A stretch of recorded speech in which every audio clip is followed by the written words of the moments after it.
നമസ്കാരം. ഏവർക്കും ആസ്ട്രോമെറ്റ്രി ഡോക്ടേഴ്സ് ഡയറിയിലേക്ക് സ്വാഗതം. ഇന്ന് നമ്മോടൊപ്പം ഉള്ളത് വെൽനസ് ഡിപ്പാർട്ട്മെൻറ്റ് ഹാൻഡിൽ ചെയ്യുന്ന ഡോക്ടർ ഗീതികയാണ്. Ma'am, welcome to the show. Thank U.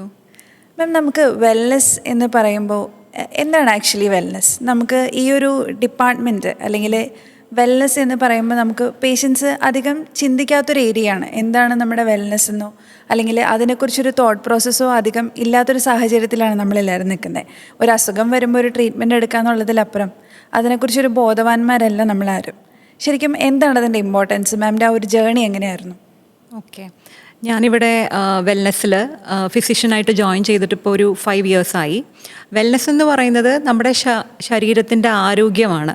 അപ്പോൾ നമ്മൾ എന്തൊക്കെ കാര്യങ്ങൾക്ക് എത്രയോ പൈസ ചിലവാക്കുന്നു, നമ്മുടെ ആരോഗ്യത്തിന് വേണ്ടി ഒരു ദിവസം നമുക്ക് ചിലവാക്കിക്കൂടെ?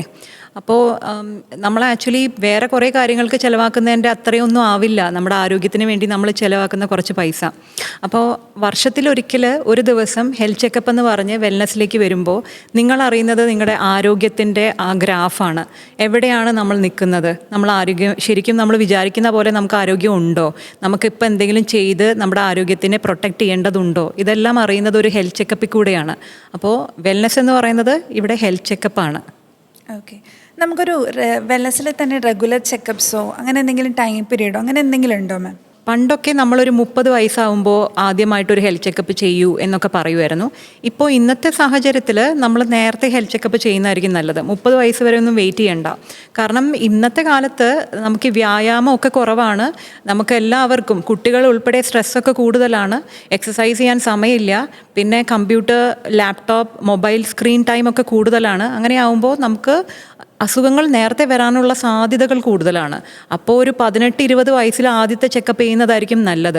പിന്നെ ഓരോ ഇൻഡിവിജ്വലും യുണീക്കാണ്. അതുകൊണ്ട് ഒരു ഹെൽത്ത് ചെക്കപ്പ് കഴിഞ്ഞിട്ട് ഡോക്ടർ അടുത്ത ഹെൽത്ത് ചെക്കപ്പ് എപ്പോഴാണോ പറയുന്നത് അപ്പം ചെയ്യുന്നതായിരിക്കും നല്ലത്. മിക്കവാറും ഇപ്പോൾ ഒരു അസുഖമൊന്നും ഇല്ല ഹെൽത്ത് ചെക്കപ്പിലെങ്കിൽ അവർ 2 വർഷമോ 3 വർഷമോ കഴിഞ്ഞിട്ടായിരിക്കും നെക്സ്റ്റ് ചെക്കപ്പ് പറയുന്നത്. പക്ഷേ എന്തെങ്കിലും അബ്നോർമാലിറ്റി കണ്ടുപിടിച്ചിട്ടുണ്ടെങ്കിൽ ഫുൾ ചെക്കപ്പ് ചെയ്യണം എന്നില്ല. പക്ഷേ എന്ത് അബ്നോർമാലിറ്റി ആണോ കണ്ടുപിടിച്ചത്, എക്സാമ്പിൾ ഇപ്പോൾ LDL കൊളസ്ട്രോൾ ഹൈ ആണെങ്കിൽ ചിലപ്പോൾ അവർ അതിൻ്റെ ഫോളോ അപ്പ് ഒരു 6 മാസത്തിൽ പറഞ്ഞേക്കും. നമുക്ക് ഈ 2 സാഹചര്യങ്ങൾ നമ്മൾ നോക്കുമ്പോൾ, അതായത് ജീവിതശൈലിയും അതേപോലെ തന്നെ നമ്മുടെ ഫാമിലി ഹിസ്റ്ററിയും, ഇത് രണ്ടിലും നമുക്ക് എങ്ങനെയാണ് ഒരു ഡിറ്റക്ഷൻ്റെ അകത്തേക്ക് ഒരു സാഹചര്യം, ഒരു അസുഖത്തിലേക്ക് നമ്മളെ ലീഡ് ചെയ്യുന്നതിൻ്റെ കോഴ്സ് എന്തായിട്ടാണ് വരുന്നത്? പല അസുഖങ്ങളും ജീവിതശൈലി മാത്രമല്ല, ഫാമിലി ഹിസ്റ്ററിയും കൂടെ ഇമ്പോർട്ടൻ്റ് ആണ്. ഇപ്പോൾ ഡയബറ്റിസ് ആയാലും ചില ഹൃദ്രോഗങ്ങളൊക്കെ ആയാലും ഫാമിലി ഹിസ്റ്ററി സ്ട്രോങ് ആണെങ്കിൽ നമ്മൾ നേരത്തെ തന്നെ സ്ക്രീനിങ് തുടങ്ങണം.